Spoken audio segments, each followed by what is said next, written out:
Bugün biz Bakı şəhəri və Abşeron yarımadasının Prezident İlham Əliyevin sədrliyi ilə su təchizatı, tullantı və yağış suları sistemlərinin təkmilləşdirilməsinə dair keçirilən müşavirədə paytaxtımızın içməli su ilə bağlı bir çox problemlərinə toxunuldu. Əsas diqqət Bakı və Abşeronun dayanıqlı içməli su ilə təmin olunması və su itkisinin qarşısının alınmasına yönəldi. Dövlət başçısı qeyd etdi ki, içməli su problemi ilə bağlı sistemli və effektiv tədbirlərin görülməsinin vaxtı çatıb. İri şəhərlərin Birləşmiş Su Təchizat Xidmətindən verilən məlumata görə Bakıda və Abşeronda mövcud olan su problemləri ilə bağlı tədbirlərə artıq başlanılıb. Bir sıra yaşayış məntəqələrində istismar müddəti bitmiş borular yeniləri ilə əvəzlənib və yeni magistral və paylayıcı su xəttləri çəkilib. Hazırda bu istiqamətdə intensiv işlər gedir.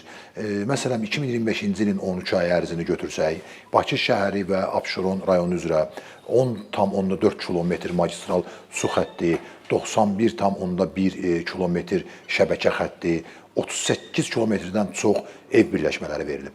Bütün bunlarla yanaşı paytaxtın dayanıqlı içməli su təminatını ödəmək üçün yeni su anbarlarının tikintisi də həyata keçirilir. Ceyranbatan, Abşeron, Balaxanı, Ramanı, Zirə-Pirallahı magistral su kəmərinin və həmin kəmər boyu yerləşən, daha doğrusu mərkəzi anbarların tikintisi, Ağşəhər, Sumqayıt şəhəri, Acıdərə kanalının trassa boyu çəkilməsi, sonra kanalizasiya və yağış sularının idarə olunması. Bununla yanaşı Ramana, Şüvalan, Şağan, Birgə, Göradil, Badamdar, Binə, Novxanı, Zabrat, Buzovna qəsəbələrinin bir hissəsinin su təchizatının yenidən qurulması layihələri çərçivəsində tikinti quruculuq işləri müntəzəm olaraq davam etdirilir.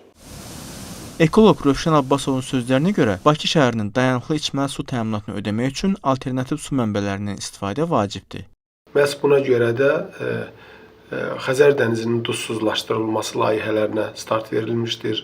Artıq bu istiqamətdə konkret işlər görülür, böyük zavod tikilir və hesab olunur ki, gələcəkdə tikilən bu zavod və digər müəssisələr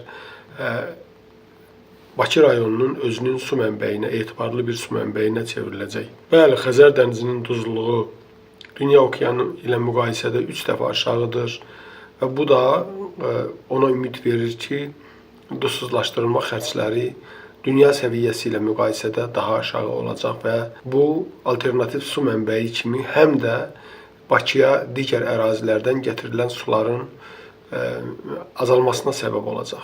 Xəzərin suyunun duzsuzlaşdırılması məsələsi problemlərin həlli üçün nə qədər önəm kəsb etsə də, bu nəhəng gölün çirklənmədən qorunması da bir o qədər vacibdir. Bunun üçün isə tullantı sularının Xəzər dənizinə axıdılmasının qarşısı alınmalıdır.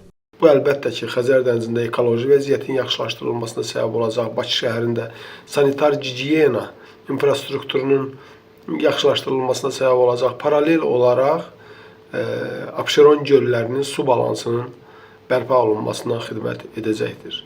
Qeyd edək ki, Bakı şəhəri və Abşeron yarımadasında su təchizatı, tullantı və yağış suları sistemlərinin təkmilləşdirilməsinə dair hazırlanan dövlət proqramı dünən Prezident İlham Əliyev tərəfindən təsdiq edilib.